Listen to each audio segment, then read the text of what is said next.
सफल रहा। टाउनशिप में 33,000 से अधिक मकान हैं और रहने वाले बीएसपी के कार्मिक हैं मात्र 6-7 हज़ार। बाकी लोग कौन है? वो थर्ड पार्टी हैं, बेजा कब्जाधारी हैं। किए कोई मेडिकल अनफिट में लिया, कोई किसी में लिया, किसी का इलाज चल रहा है, कौन कहाँ जाएगा भाई? तो सर बीएसपी मान क्यों नहीं रही फिर? मान इसमें देखिए, इसमें राजनीति है। अच्छा, राजनीति। बीएसपी में भी राजनीति? हाँ, वो देखिए में दिया जाएगा 9 लाख रुपया, कोई 8 लाख रुपया, ऐसे दिए, सब जमा किया वहाँ पर। बीएसपी के पास रिकॉर्ड ही नहीं है, जिला प्रशासन के पास भी मैं समझता हूँ रिकॉर्ड नहीं है।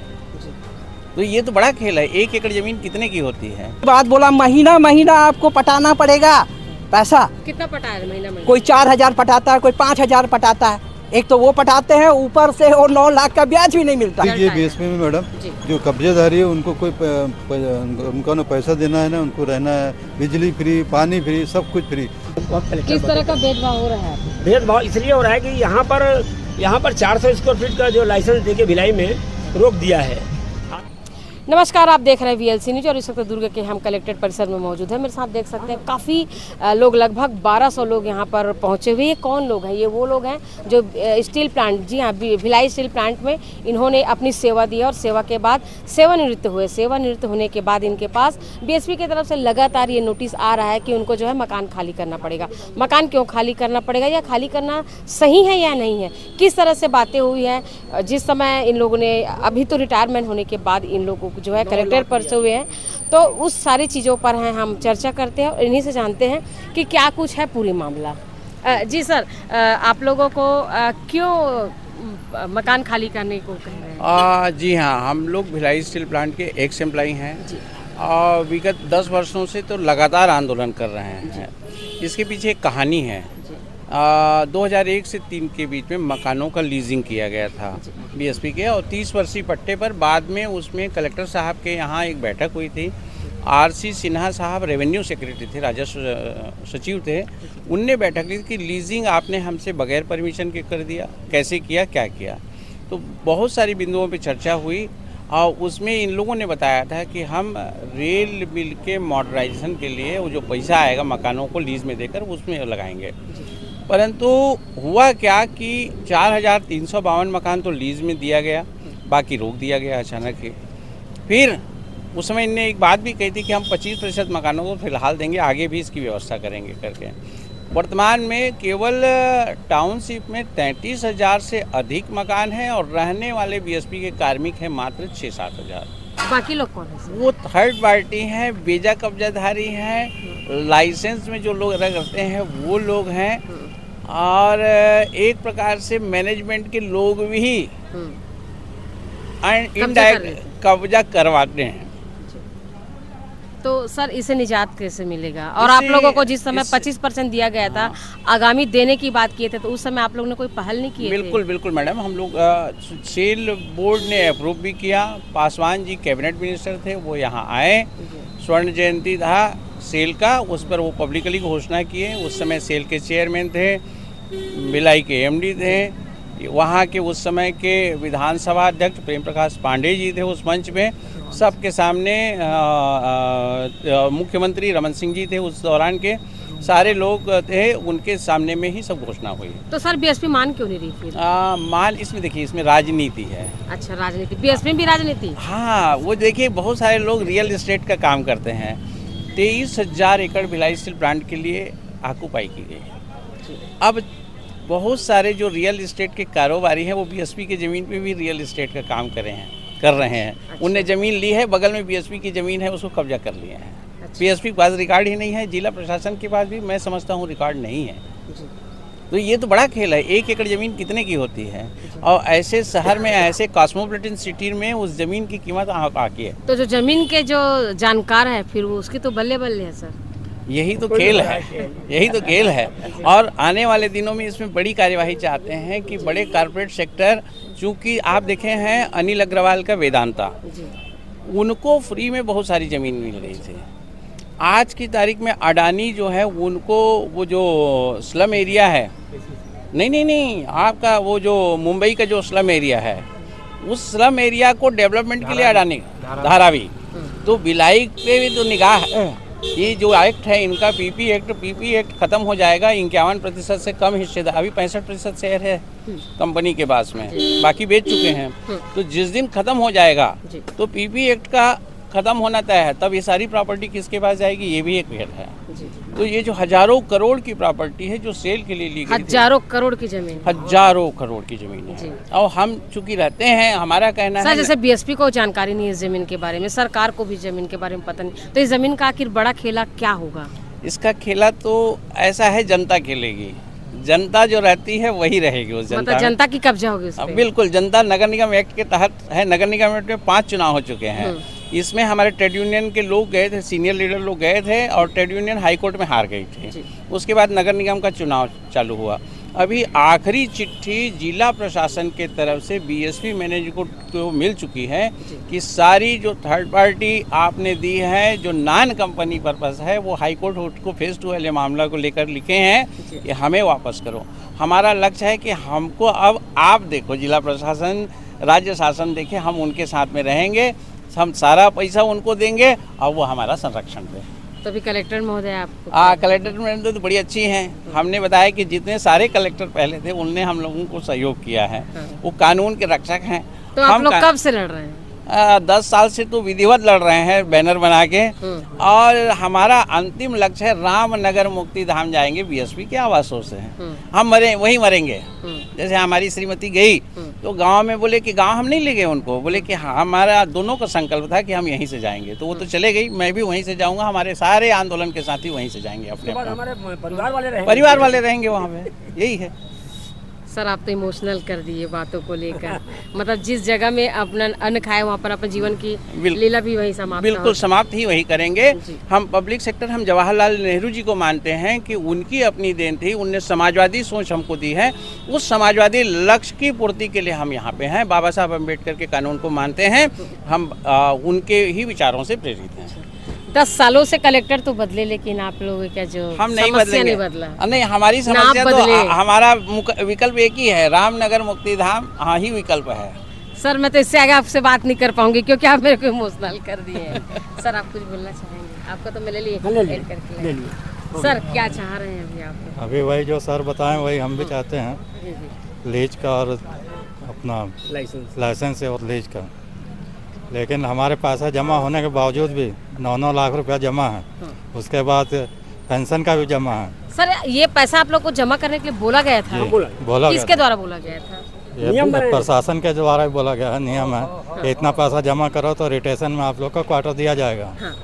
उसके बाद अभी जो हमारी सिक्योरिटी है उनको परेशान कर रहे हैं लेटर देके कि पैसा भी जमा करो और क्वार्टर भी खाली करो। आप निश्चिंत हो गए होंगे पैसा देने के बाद? पैसा तो हम लोग मैडम हर बार जमा करते हैं, जब आता है नोटिस उससे पहले हर महीने पेमेंट करते हैं। और जो हमारा 9 लाख और पेंशन का जमा है वो जमा है, उसका ना ब्याज है ना कुछ है, उसके बावजूद भी परेशान। सर आप भी रिटायर? मैं भी रिटायर हूँ, सेवानिवृत्त हूँ 2022 में जी, है ना। तो मैनेजमेंट का तो हर समय वही परेशान करता है लोगों को। जब भी हमारे वर्कर लोगों को परेशान करता है। 36 साल, कोई 37 साल, कोई 40 साल सर्विस किया है, उसके बावजूद भी ये परेशान कर रहा है ना। ऐसे लोगों को अदर पार्टी से बहुत सारे लोगों को क्वार्टर दिया है, वो लोग बढ़िया मज़े से रहते हैं। और हम लोग सर्विस करके जो हमारा हक है वहाँ उस क्वार्टर पे हमने सर्विस किया है, हक है। 33,000 क्वार्टर में 13,000 लोग हैं, उसमें कई लोग तो बना लिया अपना अपना मकान, उसके बाद और इतने कम लोग हैं, फिर क्वार्टर जाएगा कहाँ? और तो भर्ती लेना नहीं है इन लोग को, है ना। कम लोगों में प्लांट को चलाना है, इनका उद्देश्य बन गया है। तो क्वार्टर क्या करेंगे इन लोग? हैं, परेशानी हम लोग को होती है। हम लोग को वादा किए कि आप लोग रिटेंशन में ले लो, जितने नियम है वो सब नियम का हम लोग पालन किए। कोई मेडिकल अनफिट में लिया, कोई किसी में लिया, किसी का इलाज चल रहा है, कौन कहाँ जाएगा भाई? हैं, इलाज में ही इतना समय निकल गया। नौकरी करते करते कभी भी हम लोग को ये नहीं कि फुर्सत दिए कि तुम लोग मकान बना लो या ढूंढो कहीं भी। वहाँ तो टाइम में ड्यूटी जाना है, टाइम से आना, फुर्सत कभी दिए? नहीं दिए। अब जाके परेशान कर रहे हैं। अब बोलते हैं कि तुम लोग खाली कर दो, रिक्त कर दो। तो कहाँ का सही है बताइए रिक्त करना? हमको बोला गया था कि आप लोग डिटेंशन में दिया जाएगा 9 लाख रुपया, कोई 8 लाख रुपया ऐसे दिए, सब जमा किया वहाँ पर। और उसके बाद में 9 लाख तो ले लिया। उसके बाद बोला महीना महीना आपको पटाना पड़ेगा, पैसा कितना पटा है महीना महीना? कोई 4,000 पटाता है, कोई 5,000 पटाता है। एक तो वो पटाते हैं, ऊपर से और 9 लाख का ब्याज भी नहीं मिलता है, वो भी मैनेजमेंट को जाता है। ऊपर से खाली करने का हम लोग का तरफ से मैनेजमेंट को फायदा ही है, कोई घाटा नहीं है। हाँ, इतना सेवा करते मतलब कितना टूटा टाटा घर रहता है उसको हम लोग रिपेयरिंग करते हैं, पैसा हमको तो देते नहीं है मैनेजमेंट, हम लोग तो करते हैं ना रिपेयरिंग पूरा। उसके बावजूद हम लोग को अभी कुछ नहीं है। कब्जाधारियों के लिए क्या है, उन लोगों का तो देखा जाए उनका ना कुछ 9 लाख गया है ना उन्होंने सर्विस किया है, मेहनत तो हम लोग किए हैं ना, इसलिए हम लोग उसके लिए हकदार हैं, इसलिए हम लोग बोलते हैं। हमारा परिवार कहाँ जाएगा? एक तो समय पूरा समय वहाँ 8 बजे से आओ 5 बजे तक ड्यूटी करो, कभी किसी को समय देना नहीं है। थोड़ा सा कहीं इधर चले गए, कहाँ गए थे, हॉस्पिटल गए थे, उधर गए थे, इधर का पूरा उनको पूरा बताना पड़ता था नियम कानून के हिसाब से कि हम हॉस्पिटल गए थे, है ना। उसके बाद मैं महाकुंड, है ना, और भिलाई स्टील प्लांट में रहा हूँ, 36 साल सर्विस किया हूँ। और अभी हमारे इसको क्या बोलते हैं, परेशान किया जा रहा है। भाई तुम्हारा तो नियम का हम पालन कर ही रहे हैं क्वार्टर वाले, फिर सिक्योरिटी को क्यों परेशान कर रहे हो? जो है आप लोग 10 साल से अपना संघर्ष कर रहे हैं और कलेक्टर तो बहुत बदल गए, लेकिन आप लोगों का जो समस्या है वो नहीं बदला। और अब आप लोग क्या कुछ और अलग करना चाह रहे हैं कि ऐसे ही लड़ते रहेंगे? अब जैसे समिति तय करेगा उसके हिसाब से करेंगे, संगठन के हिसाब से। अब व्यक्तिगत तो अपन कुछ नहीं कर सकते। पहले नौकरी खेले, पहले है ना? हाँ, अब हड़ताल खेलेंगे, ऐसा कुछ चल रहा है? हड़ताल नहीं। हमारा जब मांगे पूरी नहीं होगी तब तक तो हम तो लड़ते रहेंगे। कुछ बोलना चाहते हैं आप अपनी मांगों को लेकर? कब तक लड़ते रहेंगे सर? जब तक हमारा मांगे पूरी नहीं होगी तब तक तो लड़ते रहेंगे मैडम। तो 10 साल भी हम लोग मैडम 40 साल नौकरी किए बेस पे में मैडम। जो कब्जेदारी है उनको कोई उनको ना पैसा देना है ना उनको रहना है, बिजली फ्री, पानी फ्री, सब कुछ फ्री। हम लोग बिजली भी देते हैं, पानी का भी देते हैं, हाँ, और हम लोग का रिटेंशन का पैसा भी इन लोगों ने अपना जमा करके रखा है, फिर भी हमको इन लोग परेशान करते हैं मैडम। तो ये तो बहुत नाइंसाफी है ना मैडम। तो सर कब तक ऐसे कलेक्ट्रेट के दर पर? हम तो मैडम जब तक हमारी मांगी पूरी नहीं हम तो कलेक्टर के पास आवेदन देते रहेंगे, उनसे रिक्वेस्ट करते रहेंगे हम लोग। जब तक जान है तब तक जब तक जान है, जब तक जहान है मैडम, हम तो करेंगे, हम लोग बिल्कुल लड़ते रहेंगे मैडम हम लोग। तो आप लोग जहाँ पर से रिटायरमेंट हुए तो वहाँ पर के जो एमडी है या जो भी उच्च अधिकारी है उनसे जब आप लोग ने चर्चा तो जरूर की होंगे, तो उनका क्या कहना होता है? देखेंगे, अभी दिल्ली भेजे है, इधर भेजे है, वो मैंने घुमाने वाली बात करते हैं, गुमराह करते बात करते हैं। उसका रिजल्ट अभी तक नहीं? अभी तक कोई 10 साल से देख ही रहे हैं। 10 साल से देख रहे हैं हम तो, बहुत 10-15 साल से। हमारे आदरणीय परगीना जी से पूछते रहिए मैडम। जी। कौन लोग यहाँ पर पहुँचे हुए हैं? हम लोग मुख्यतः 2 मांगे हमारी। एक तो हमारी जो साथियाँ हैं, रिटेंशनधारी है, बिल्कुल कर्मचारी है, उनको मकान खाली करने का नोटिस दे रहे हैं। 10 दिन में मकान खाली करिए ऐसा नोटिस दे रहे हैं, उसको रोकवाने के लिए। और ऐसे रिटेंशनधारियों को दुर्गापुर स्टील प्लांट में लाइसेंस दे दिया गया है, जो सेल का एक इकाई है, तो उसी प्रकार से हमको भी लाइसेंस मिलना चाहिए। भेदभाव इसमें नहीं होना चाहिए। ये मांग बहुत कलेक्टर। किस तरह का भेदभाव हो रहा है? भेदभाव इसलिए हो रहा है कि यहाँ पर 400 स्क्वायर फीट का जो लाइसेंस देके भिलाई में रोक दिया है।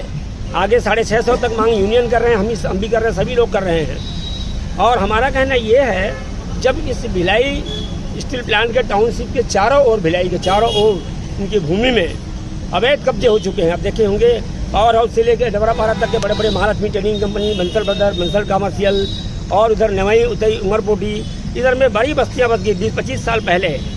और यहाँ पर 465 एकड़ ज़मीनों में ये पूरा फैले हुए हैं, बसे हैं, व्यापार चल रहा है। और इनको उस पीपी एक्ट के तहत कोई कार्रवाई नहीं हो रही, आराम से कर रहे हैं। जबकि हमारे जो भूतपूर्व जो कर्मचारी हैं उनको नोटिस दे रहे हैं खाली करने की। हमारा कहना है हम मकान खाली नहीं करेंगे, क्योंकि भारत सरकार के पूर्व इस्पात मंत्री स्वर्गीय रामविलास पासवान ने 2008 में 9 फरवरी 2008 में यहाँ पर घोषणा कर दिया था, स्वर्ण जयंती के अवसर पर यहाँ घोषणा किया था। 50 साल पूरा हो रहा था कि आपको हम लीज का 6वां चरण देंगे। और उस घोषणा को जो सेल बोर्ड है, सेल को पूरा चलाता है, director of sale board director ने भी इसको अनुमोदन कर दिया था। ये हमारे रहने का मुख्य कारण है। जब सेल बोर्ड अनुमोदन कर दिया और सरकार जब बोल दिया, तो ये भी तो एक संविधान का शपथ लेने वाला मंत्री होता है ना भाई, तो उसकी बातों तो झूठा नहीं होना चाहिए। प्रयास क्यों नहीं हो रहा है? और दूसरी तरफ भिलाई में इतना सब अवैध कब्जे हो रहे हैं, तो हम खाली नहीं करेंगे। हमको लीज नहीं दे पा रहे हैं तो लाइसेंस दीजिए, वैकल्पिक व्यवस्था करिए। चूँकि आप दुर्गापुर स्टील प्लांट में लाइसेंस दे चुके हैं, इसलिए भिलाई में भी आपको लाइसेंस देना पड़ेगा। इसी के लिए हम लड़ाई लड़ रहे हैं। और मेरा परिचय PR वर्मा हूँ, मेरा नाम है, और मैं भिलाई लोक शिक्षण समिति का महासचिव हूँ। बीएसपी की जमीनों में मकान बन के बड़े बड़े सब व्यापार चल रहे हैं, आराम से आदमी रह रहे हैं, बिना पटाए फ्री में रह रहे हैं। तो ये कहाँ का कानून है कि आदमी फ्री में रहे, उनको ऊपर कोई कार्रवाई नहीं हो। और बीएसपी के जो घोषणा किया है इस्पात मंत्री ने, सेल बोर्ड ने अनुमोदन किया है, उनको आश्वासन दिया है, उसके ऊपर कार्रवाई हो रही है, गलत है। ये तो हम भूतपूर्व हम लोग कर्मचारी हैं और उसमें लिखा हुआ है यदि निर्धारित अवधि में 32 मैंने आप मकान नहीं खाली करते तो जो पहले जो किराया था उसका 32 गुना देने का प्रावधान है। ऐसा हमारे पास कागज भी जमा किए हम लोग, तो वही 32 गुना किराया हम लोग किराया भी दे रहे हैं, 32 गुना किराया दे के रह रहे हैं, प्रावधान के मुताबिक हम लोग रह रहे हैं, इसलिए हम मकान खाली नहीं करेंगे। और 10 लाख रुपए जमा है अमानत राशि बिना ब्याज का जमा किए रहने के लिए 32 गुना रेंट टाइम टू टाइम हर महीना पटाते जा रहे हैं हम लोग। उसके बाद हम लोगों को अभी नोटिस दे रहे हैं कि आप खाली करिए। जो फ्री में रह रहे हैं उनका कुछ रिटेंशन जो धारी है उन लोगों का जितना पैसा जमा है 32 गुना किराया दे रहे हैं, आर्थिक नुकसान बिल्कुल नहीं हो रहा है भिलाई इस्पात संयंत्र में। जिन लोगों से आर्थिक नुकसान हो रहा है, इतनी बस्तियाँ बस गई, 465 एकड़ जमीन में दी, तो उसके भी एक पैसा नहीं कौन मिलता, तो इसमें भारी आर्थिक क्षति है भिलाई स्टील प्लांट की। तो हमारा कहना है जो आर्थिक क्षति हो रहा है उसको आप संरक्षण दे रहे हैं आप, और जो जिस पर आर्थिक नुकसान नहीं हो रहा है आपका परिवार है, भिलाई सेल परिवार में आते हैं हम लोग, जिनका काम किया भिलाई इस्पात संयंत्र में सेवाएं दी। कितने पेंशनधारी जो यहाँ पर कलेक्टर हैं? करीब 1200 हम लोग 1200 से ऊपर मेंबर है, हमारे सदस्यता है हाँ, हमारे समिति में। हाँ, कभी किनसे मुलाकात हुई? अभी कलेक्टर महोदया से मुलाकात हुई। आपकी जो समस्याएं हैं हम सीओ को भेजेंगे, मुख्य कार्यपालन अधिकारियों को यहाँ पर भिलाई में देंगे, और हम बोले जरूरत पड़ी तो चर्चा भी करेंगे। और एक जो चीज़ हम दिए हैं मैडम, वहाँ पर हम दस्तावेज दिए हैं। राजपत्रित ने जब इसको घोषणा कर दी थी, अपने घोषणा में बोल रहे थे, तो क्या बोलते खाली करा रहे, क्या बोलते हैं खाली करा? उनका कहना है कि भाई आपका समय पूरा हो गया, वो लिखवा लेते हैं। मैडम देखिए, हम लोग जब घोषणा किया है तो हमारे पास कोई वैकल्पिक व्यवस्था नहीं था, हमने ले लिया इस मकान को।